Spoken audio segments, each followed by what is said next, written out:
Shalom, salam berkat dari kami untuk pendengar sekalian.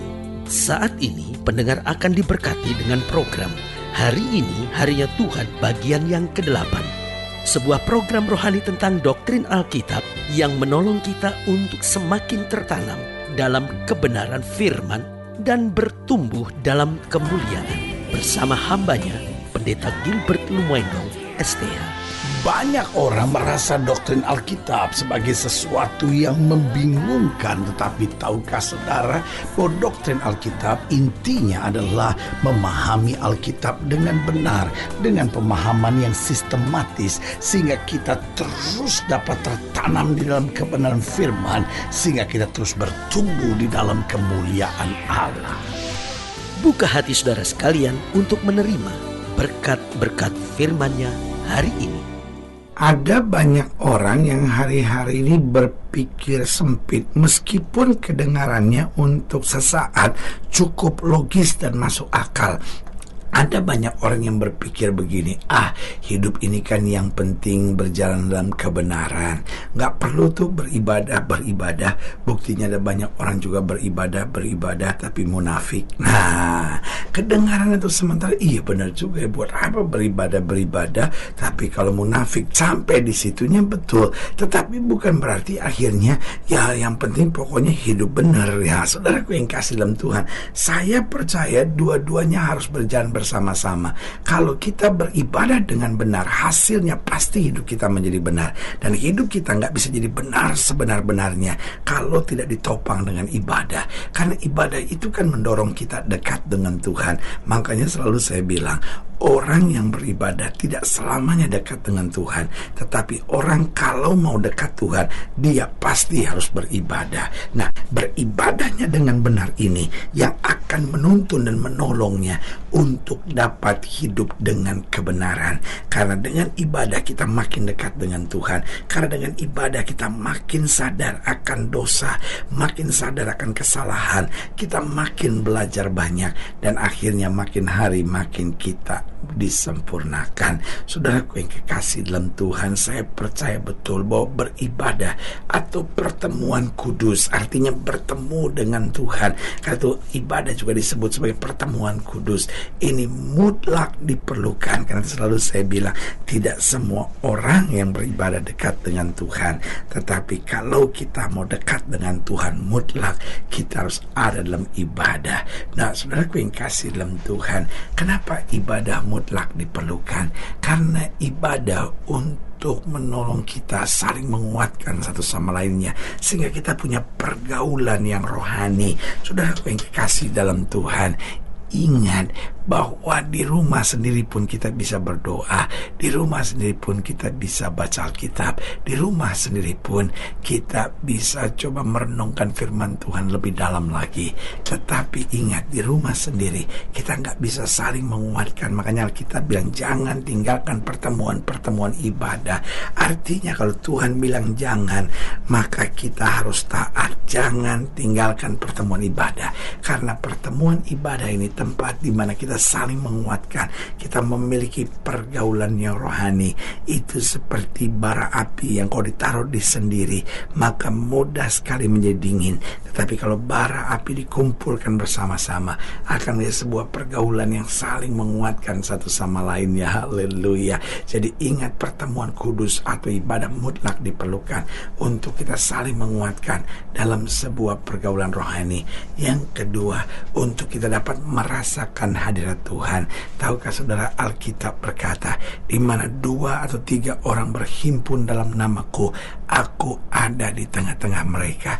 Artinya Tuhan mau hadiratnya dicurahkan lebih lagi ketika kita dalam persekutuan, perkumpulan bersama.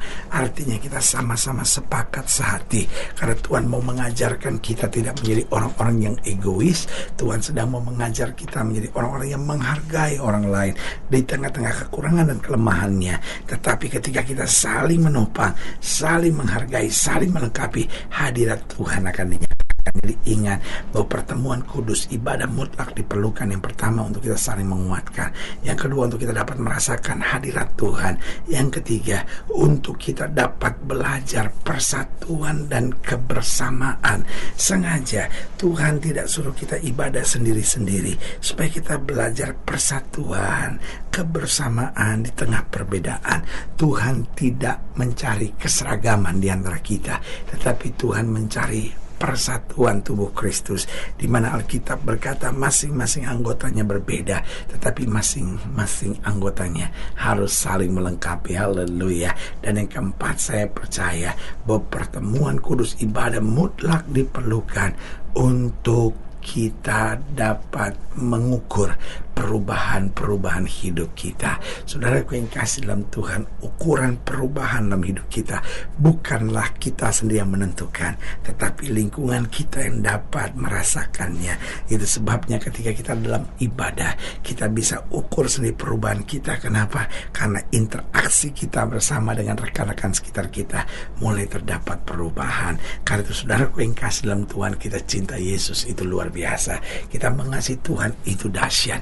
Tetapi lebih dari segalanya, mari kita beribadah lebih dekat lagi dengan Tuhan, sehingga semakin hari kuasa Tuhan, anugerah Tuhan makin nyata di tengah-tengah kita. Haleluya. Saudara yang kasih dalam Tuhan, selamat datang dalam program kita hari ini, harinya Tuhan, sebuah program rohani yang kembali mengingatkan kepada kita betapa pentingnya kita menjadikan firman Tuhan sebagai dasar keseharian hidup kita. Karena selama kita jadikan firman Tuhan sebagai dasar keseharian hidup kita, langkah-langkah ke depan kita penuh dengan kepastian, kemenangan, berkat, mujizat, dan perkara-perkara besar. Haleluya. Dan dalam program ini kita sedang membahas tentang harus ada pertemuan kudus. Oh, ini penting sekali. Ibadah yang bukan hanya menyelenggarakan kegiatan rohani, tetapi ibadah di mana kita menghampiri tahta Allah, menerima anugerah, menjumpai Tuhan secara pribadi, sehingga ibadah disebut juga sebagai pertemuan kudus. Haleluya. Nah, saudara yang kasih dalam Tuhan, hari ini dalam pembahasan tentang harus ada pertemuan kudus, kita mau sama-sama belajar dari Imamat pasal yang ke-23, Imamat 23 ayat yang ke-33 sampai ayatnya yang ke-38. Imamat 23 ayat 33 sampai ayatnya yang ke-38. Demikian firman Tuhan. Tuhan berfirman kepada Musa, katakanlah kepada orang Israel begini, pada hari yang ke-15 bulan yang ke-7 itu ada hari raya pondok daun bagi Tuhan, 7 hari lamanya. Pada hari yang pertama haruslah ada pertemuan kudus. Perhatikan, pada hari yang pertama haruslah ada pertemuan kudus. Bukan sekedar ada ibadah, tapi ada pertemuan kudus. Janganlah kamu melakukan suatu pekerjaan berat. 7 hari lamanya kamu harus mempersembahkan korban api-apian kepada Tuhan. Dan pada hari yang ke-8 kamu harus mengadakan pertemuan kudus dan mempersembahkan korban api-apian kepada Tuhan. Itulah hari raya perkumpulan. Janganlah kamu melakukan sesuatu pekerjaan berat. Itulah hari-hari raya yang ditetapkan Tuhan, yang kamu harus maklumkan sebagai hari pertemuan kudus untuk mempersembahkan korban api-apian pada Tuhan, yaitu korban bakaran dan korban sajian, korban sembelihan dan korban-korban curahan. Setiap hari sebanyak yang ditetapkan untuk hari itu, belum termasuk hari-hari sabat Tuhan, dan belum termasuk persembahan-persembahanmu atau segala korban nasarmu atau segala korban sukarelamu yang kamu hendak persembahkan kepada Tuhan. Nah, saudaraku yang kekasih dalam Tuhan, dari ayat-ayat bacaan ini jelas bahwa Tuhan mau kita bukan sekedar menjalankan kegiatan rohani, tapi Tuhan mau bertemu secara pribadi dengan kita. Itu sebabnya ibadah bukan hanya kegiatan rohani disebut Tuhan, tetapi sebagai pertemuan kudus, yaitu dalam kebenaran, dalam kekudusan. Alkitab sambil bilang jangan kamu melakukan tugas berat. Artinya fokuskan dirimu untuk sungguh-sungguh mengalami perjumpaan dengan Tuhan. Nah, pertanyaannya, bagaimana ibadah bisa berdampak maksimal dalam hidup kita? Yang pertama, yaitu jika kita masuk ibadah dengan siap belajar. Ada banyak orang yang masuk ibadahnya dengan siap minta sesuatu. Wah, saya mau ke gereja ini karena saya lagi banyak masalah, saya butuh mujizat. Waduh, saudaraku yang kasih dalam Tuhan, mujizat dalam Kristus memang pasti. Tetapi ingat, Yesus bukan hanya disebut sebagai tabib yang heran, Yesus bukan hanya disebut sebagai pembuat mujizat, tetapi yang paling utama Yesus disebut sebagai guru. Artinya fungsi mengajar dulu. Ketika Tuhan merubah hidup kita, ketika firman merubah kebiasaan buruk kita, disitulah mujizat terjadi. Karena itu Alkitab seringkali berkata begini, disampaikannya firman, disembuhkan yang sakit. Artinya fungsi belajar dulu turun, maka karena kita mau belajar, berkat Tuhan dicurahkan. Jadi yang pertama, ibadah agar dapat berdampak maksimal, kita harus masuk ibadah dengan hati yang siap belajar.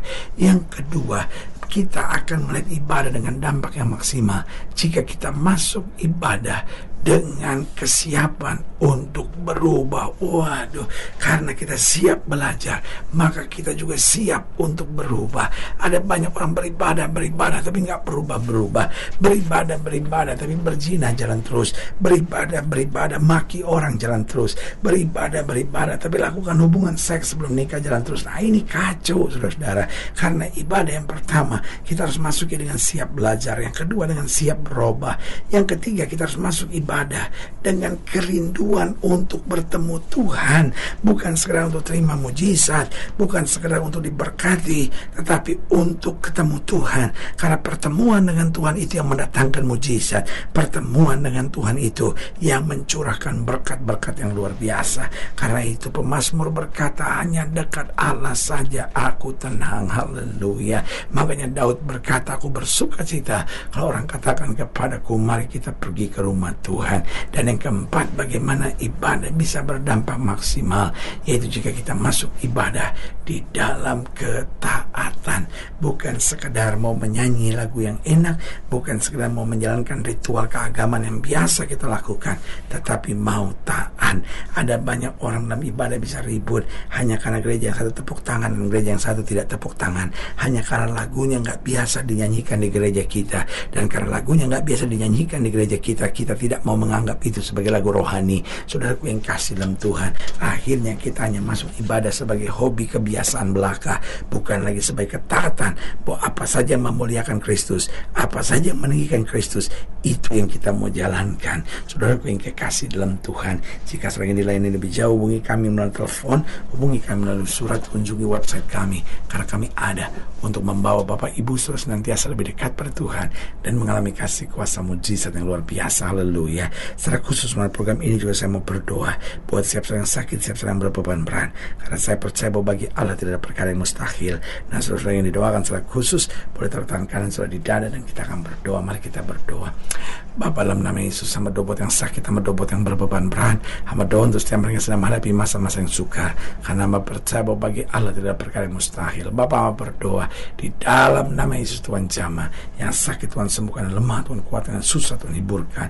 Bahkan mereka yang mungkin selama ini nggak beribadah dengan sungguh-sungguh, bahkan beribadah tapi tanpa perubahan, beribadah tanpa keinginan untuk berubah, dan beribadah tanpa keinginan untuk belajar, hamba berdoa dalam nama Yesus, Tuhan ubahkan sehingga kami makin hari makin berkenan dan hidup dalam kemuliaan Tuhan yang sempurna. Di dalam nama Yesus kami berdoa. Haleluya. Amin.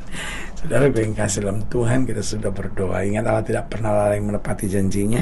Inilah saatnya buat kita untuk bangkit bersemangat, bersuka cita dalam menghadapi segala perkara. Karena kita tahu Yesus hidup, Yesus berkuasa, dan selalu menyediakan yang terbaik buat anak-anaknya. Doa saya menyertai saudara. Sampai berjumpa pada program berikut, dan jangan lupa jadikan hari ini harinya Tuhan. Haleluya.